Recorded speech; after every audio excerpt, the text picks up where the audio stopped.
Flight Dreams, a Mark Manning mystery, Book 1. Author, Michael Kraft. Publisher, Open Road Integrated Media, New York. Narrator, Eric Ost. Epilogue, 3 months later. Winter has ended. It was a rough one, but now in late March there are signs of spring in the city. Shrinking snowdrifts reduced to runny black ice, buds here and there, a bird or two. A few hardy souls even frolicked in Lincoln Park when the clouds broke last weekend, but the weather is still cold enough to keep most people indoors. In a loft near the park overlooking Lake Michigan, Manning and Neil worked in tandem to position the antique Biedermeier console along a wall beneath the contemporary painting by Clarence Bird. Stepping back to inspect the new arrangement, Neil proclaims, "Perfectly mated." They were made for each other, Manning agrees. Some of Neil's furniture was shipped to Chicago early this week, and he and Manning have spent recent evenings dressing up the all-but-raw loft space. It's a temporary decorating scheme, a stopgap till summer, when the interior construction project will get underway. The floors are still bare concrete, but the place is starting to feel like home. For both of them. "She'll be here any minute," says Neil. "Are you sure this is a good idea?" It's just past 6 on Friday night, and Manning has invited Roxanne over for drinks after work. The three of them have not socialized since Neil's permanent arrival in the city in February, when he was transferred to his architectural firm's Chicago office. "I mean," Neil continues, "she might think we're trying to rub it in." Facing him squarely, Manning places his hands on Neil's shoulders and tells him, "She'll be fine. She's already dealt with us. Now we need to deal with her. She's been a great friend to both of us, and hey, we owe her a lot. I thought she'd enjoy seeing a semblance of order here before this place gets completely torn up, and I could tell from her voice that she was happy to be asked." Neil hugs Manning. "Okay," he says over Manning's shoulder. "You're right, but it's a little awkward." "How so? Ashamed to be seen with me?" "Hardly." Neil takes Manning's face into both hands and kisses him. His tone turns suggestive. "Do you suppose we've got time?" But the door buzzer squelches Neil's carnal notion.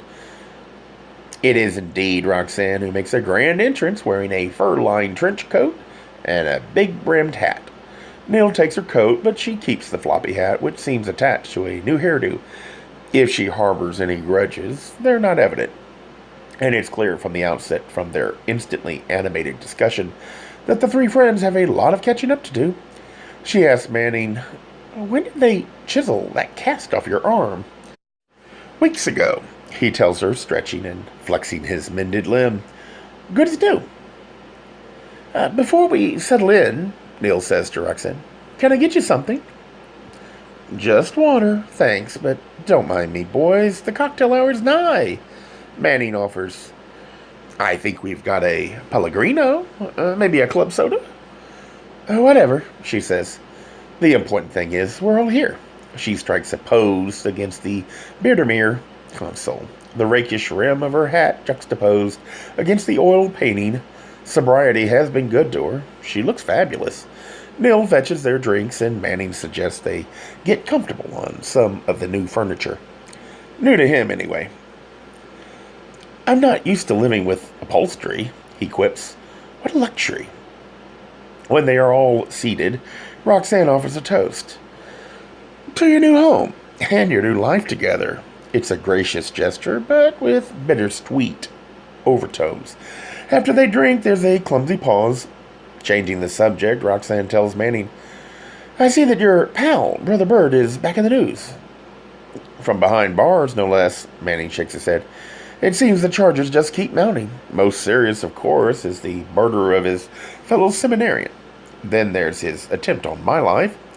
And now he's under investigation for fraud. One of those expose the right watchdog groups figured out that his so-called ministry was no more than a fundraising machine for the strictly political agenda of the Christian Family Crusade. His connections appear to run so deep and so dirty that he just may bring down the whole organization." "And did you hear how they figured it out?" asks Neil. His tone is gleeful, his expression beaming. Something to do with his cable program, says Roxanne, whirling a hand as she tries to remember the details. Wasn't there a mishap? Who say? Neil licks his lips before continuing. Brother Bert was arrested here in Chicago on December the 31st. His weekly cable show, The Holy Altar of Mystic Faith, was scheduled for live broadcast the next day, New Year's, from Phoenix. So Miss Viola had to go solo, attempting to explain to her followers how their archdeacon had managed to land himself in the slammer. At the start of the program, she always descends from the heavens on this chintzy crescent moon. But that night, something went wrong. The smoke machine, the mechanical angels, everything was out of whack. Miss Viola's moon was within a few feet of landing on the floor when it lurched. She carries this cat and it freaked. It leaped from her arms and in midair snatched the wig off her head. So then she freaked and jumped off the cardboard moon. In her scramble to get out of camera range, she snagged her gown on the moon's pointy tip, ripped off her skirt, and ran screaming from the studio in a pair of black lace panties. Neil laughs so hard he can barely talk, so he pauses before explaining. It was such a hoot. The tape aired everywhere on network news. That's how it came to the attention of the watchdog group. Talk about a fortuitous blooper, says Roxanne. Catching his breath, Neil tells her, and they still don't know what went wrong. There's an electronic console that runs the program's gadgetry, and the CFC issued a statement that the device may have been tampered with. An unknown saboteur, they moaned, has scuttled the Crusade's holy war against the powers of perversion. Manning smiles sheepishly. Roxanne asks him, have you stayed in touch with Helena Carter? Eager to switch the topics, Manning tells her, after our splashy court appearance and then my series of stories about Helen, I was on the phone with her every day for a while, but that tapered off. Now she's traveling the cat show circuit again, with Margaret and Arthur in her retinue. She seems to have forgiven Margaret for that long ago fling with Ridgely. Margaret, in turn, has forgiven Helen for pulling her 7-year stunt. You might say they've traded transgressions. All's well that ends well, says Roxanne. How's Arthur adjusting? Arthur. He's still the loyal manservant, good-natured as ever in spite of Humphrey Hastings' attempts at character assassination. I'd almost forgotten about the hump, says Neil. We haven't heard much from him lately. Nor are we apt to, says Manny. He can't help grinning as he tells him. His sister, wife of the Post publisher, you remember? Sentenced him to Siberia in one of their suburban bureaus. Elgin, I think. Manning chuckles. Writing obits, he explains through a laugh. That's about as low as you can go. He laughs even harder, having thought of something. I hear they even drummed him out of the cat club. Poor fluff budget, says Neil. Innocent victim of her master's sordid past. Roxanne leans forward to refill her glass from a green bottle. Cocking her head to eye Manning from under the brim of her hat, she says, speaking of publishers, you've been skirting the topic of Nathan Kane, Manning finishes the sentence for her, no longer laughing. You had a lot of suspicions about him, Roxanne reminds Manning. Obviously he didn't murder or abduct Carter, no one did, but do you think he knew more than he was letting on? After all, he's so connected. Manning sighs. I was getting paranoid, that's all. Kane's quirkiness fed that paranoia. Yes, his ultimatum seemed inscrutable, but let's face it, he's an odd man. I guess he was just pushing me. He's taught me a lesson, too. It should have been self-evident, and I won't forget it. Never let objectivity be clouded by speculation. Neil offers, he's really not such a bad guy, Rox. When Mark solved the case and got the story, Nathan Kane was the first to admit he was wrong.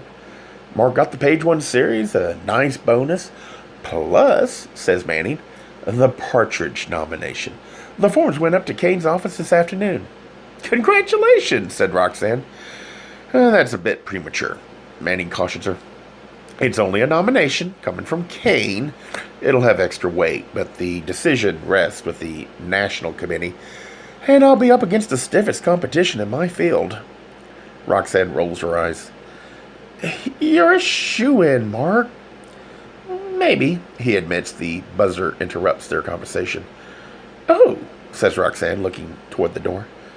I thought it was just us tonight. It was, Manning assures her.